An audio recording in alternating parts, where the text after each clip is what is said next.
The Valley of Fear, Part 2. The Scowrers.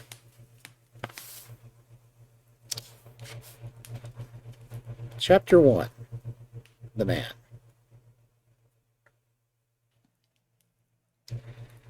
It was the 4th of February in the year 1875. It had been a severe winter, and the snow lay deep in the gorges of the Gillerton Mountains. The steam plow had, however, kept the rail track open, and the evening train with connections, the long line of coal mining and ironworking settlements, was slowly groaning its way up the steep gradients, which lead to Stagville, the plain of Vermissa, the central township which lies at the head of the Vermissa Valley. From this point, the track sweeps downward to Barton's Crossing, Hemdale, and the purely agricultural county of Merton. It was a single-track railroad, but at every siding, and there were numerous long lines of trucks piled with coal and with iron ore, told of the hidden wealth which had brought a rude population of a bustling life to this most desolate corner of the United States. For desolate it was. Little could the first pioneer who had traversed it have ever imagined that the fairest prairies and the most lush water pastures were valueless compared with this gloomy land of black crag and tangled forest. Above the dark and often scarcely penetrable woods upon their sides, the high, bare mountain crowns, with white snow and jagged rock, towered upon either flank, leaving a long, winding, tortuous valley in the center. Up this little train was slowly crawling. The oil lamps had just been lit in the leading passenger car, a long, bare carriage in which some 20 or 30 people were seated. The greater number of these were workmen returning from the day's toil in the lower portion of the valley. At least a dozen, by their grimed faces and the safety lanterns which were carried, proclaimed themselves as miners. These sat smoking in a group and conversed in low voices, glancing occasionally at two men on the opposite side of the car whose uniform and badges showed them to be policemen. Several women of the laboring class and one or two travelers who might have been small local storekeepers made up the rest of the company, with the exception of one young man in a corner by himself. It is with this man that we are concerned. Take a good look at him, for he is worth it. He is a fresh-complexioned, middle-sized young man, not far, one would guess, from his 13th year. He has large, shrewd, humorous gray eyes, which twinkle inquiringly from time to time, as he looks round through his spectacles at the people about him. It is easy to see that he is of a sociable and possibly simple disposition, anxious to be friendly to all men. Anyone could pick him at a glance as gregarious in his habits and communicative in his nature, with a quick wit and a ready smile.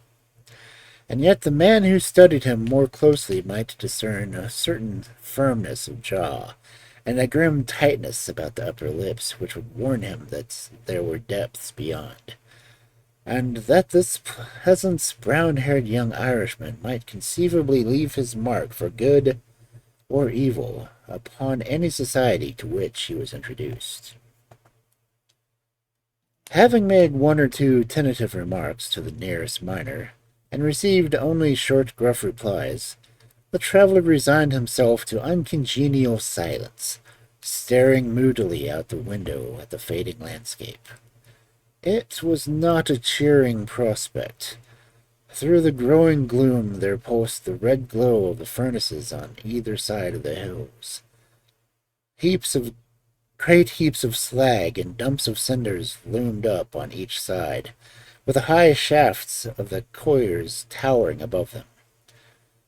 Huddled groups of mean wooden houses, with windows of which were beginning to outline themselves in light, were scattered here and there through the lines, and the frequent halting places were crowded with their swarthy inhabitants. The coal and iron valleys of the Vermissa district were no resorts for the leisured or the cultured. Everywhere there were stern signs of the crudest battle of life, the rude work to be done, and the rude, strong workers who did it. The young traveler gazed out into the dismal country with a face of mingled repulsion and interest, which showed that the scene was new to him. At intervals he drew from his pocket a bulky letter to which he referred, and on the margins of which he had scribbled some notes. Once from the back of his waist he produced something which would hardly be of experience to find the progression of so mild-mannered a man. It was a navy revolver of the largest size. As he turned it slightwise to the light, the glint upon the rims of the copper shells within the drum showed that it was fully loaded. He quickly restored it to his secret pocket, but not before it had been observed by a working man who had seated himself upon the adjoining bench. "Hello, mate," he said. "You seem healed and ready."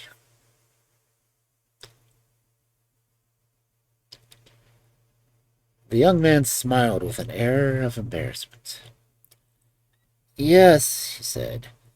"We need them sometimes in the place I come from." "And where may that be?"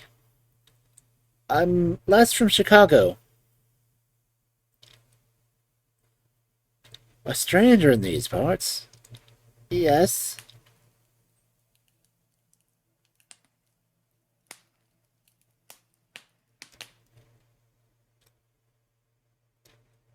"You may find need of it here," said the workman. "Ah, is that so?" The young man seemed interested. "Have you heard nothing about the doings hereabouts?" "Nothing out of my way." "Why, I thought the country was full of it. You'll hear quick enough. What made you come here?" "I heard there was always work for a willing man." "Are you one of the labor union?" "Sure." "Then you'll get your job, I guess. Have you any friends?" "Not yet, but I have the means of making them." "How's that, then?" "I'm one of the ancient order of freemen.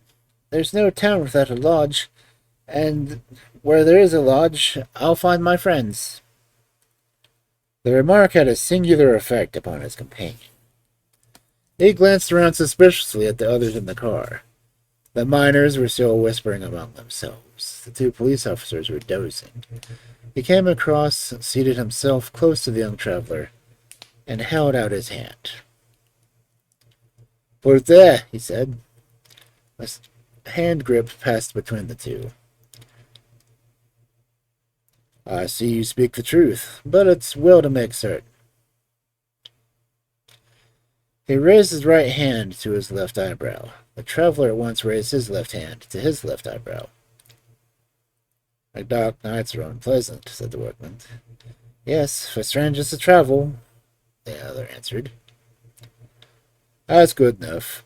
I'm Brother Scanlon, Lodge 341, Vermissa Valley. Glad to see you in these parts." "Thank you. I'm Brother John McMurdo, Lodge 29, Chicago. Bodymaster, J.H. Scott. But I'm in luck to meet a brother so early." "Well, there are plenty of us about. You won't find the order more flourishing anywhere in the States than right here at Vermissa Valley. But we do with some lads like you. I can't understand a spry man from the labor union finding no work to do in Chicago." "I've found plenty of work to do," said McMurdo. "Why did you leave?" McMurdo nodded towards the policeman and smiled.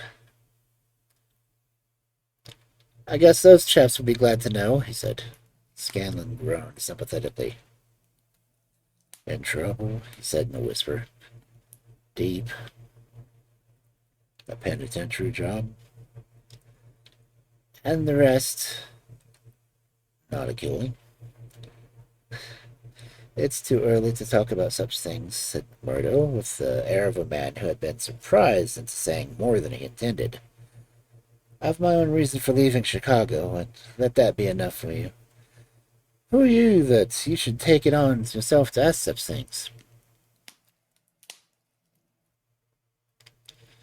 His gray eyes gleamed with sudden and dangerous anger from behind his glasses. All right, mate, meant no offense. The boys will think some of the worst of you, whatever you may have done. Where are you bound for now? To Vermissa.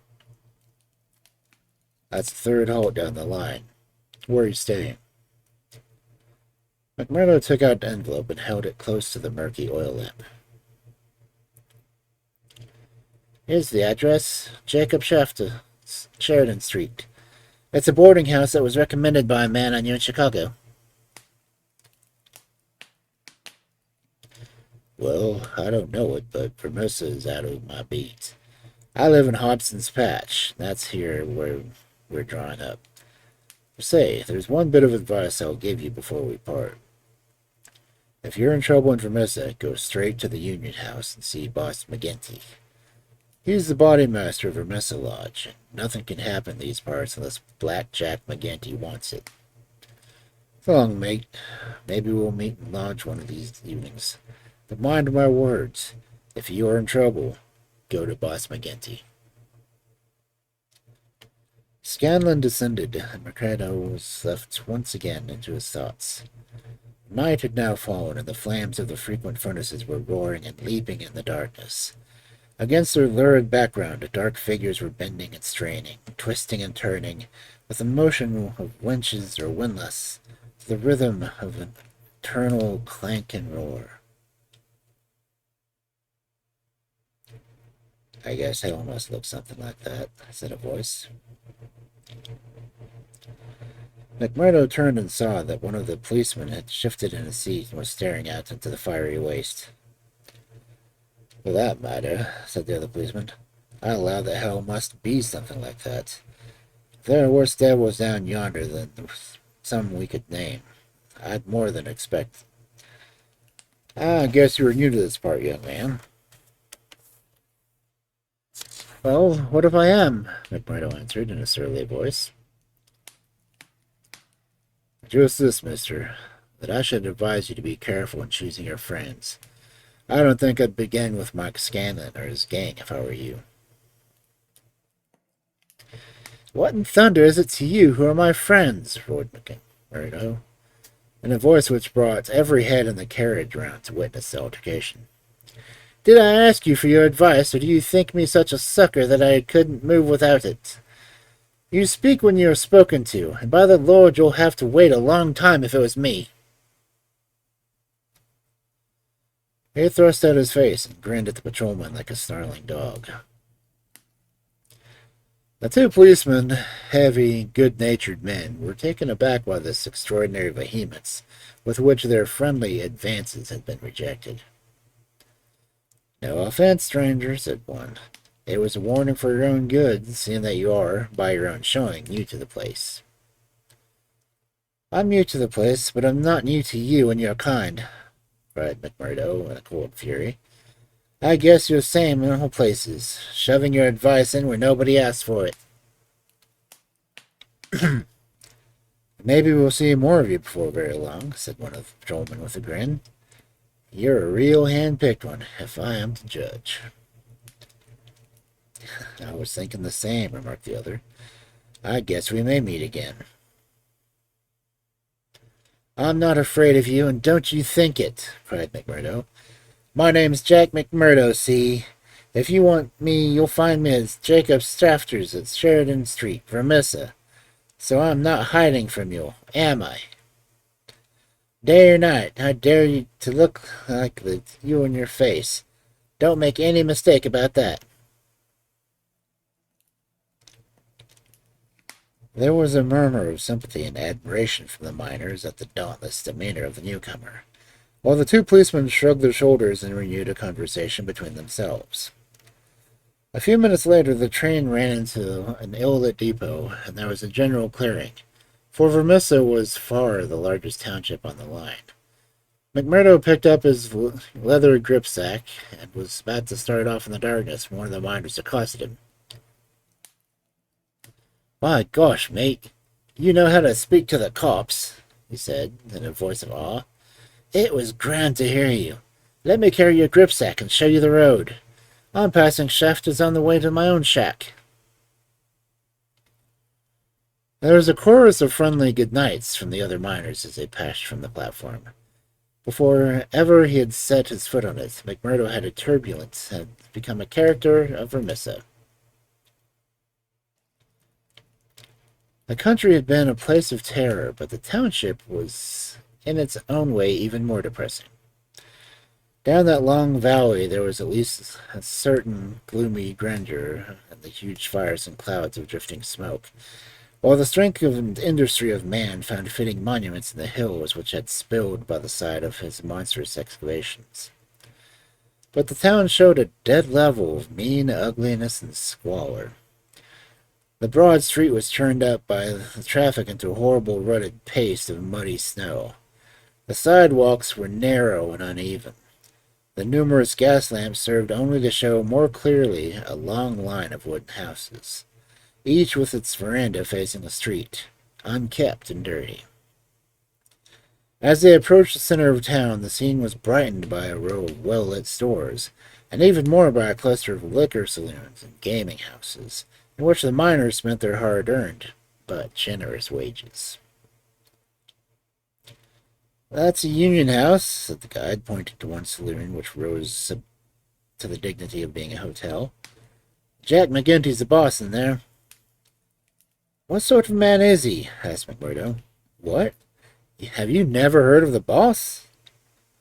"How could I have heard of him when you know that I am a stranger in these parts?" "Well, I thought his name was known right across the Union. It's been in the papers often enough." "What for?"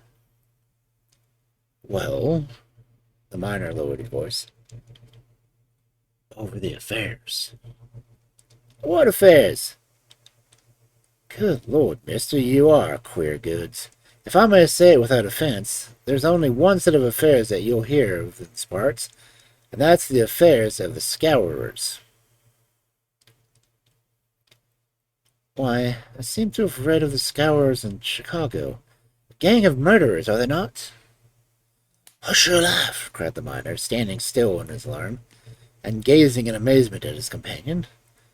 "Man, you won't live long in these parts if you speak in the open street like that. Many a man has had his life beaten out of him for less." "Well, I know nothing about them. It's only what I've read." "And I'm not saying that you have not read the truth." The man looked nervously around him as he spoke, peering into the shadows as if he feared to see some lurking danger. "If killing is murder, then God knows there is murder to spare. It don't dare breathe the name of Jack McGinty in connection with a stranger, for every whisper goes back to him, and he is not one that is likely to let it pass. Now that's the street you're after, the one standing back from the street. You'll find old Jacob Shafter that runs it as an honest man that lives in this township." "I thank you," said McMurdo, and shaking his hands with his new acquaintance, he plodded his gripsack in his hand and up the path which led to the dwelling house, at the door of which he gave a resounding knock. It was opened at once by someone different from what he had expected. It was a woman, young and singularly beautiful. She was of the Swedish type, blonde and fair-haired, with a piquant contrast, a pair of beautiful dark eyes, which she surveyed the stranger with surprise and pleasing embarrassment, which brought a wave of color over her pale face. Framed in the bright light of the open doorway, it seemed to McMurdo that he had never seen a more beautiful picture, the more attractive for its contrast with the sordid and gloomy surroundings. A lovely violet growing upon one of those black slag heaps of the mines would not have seemed more surprising. So entranced was he that he stood staring without a word, and it was she who broke the silence. "I thought it was father," she said, with a pleasing little touch of a Swedish accent. "Did you come to see him? He is downtown. I expect him to be back every moment."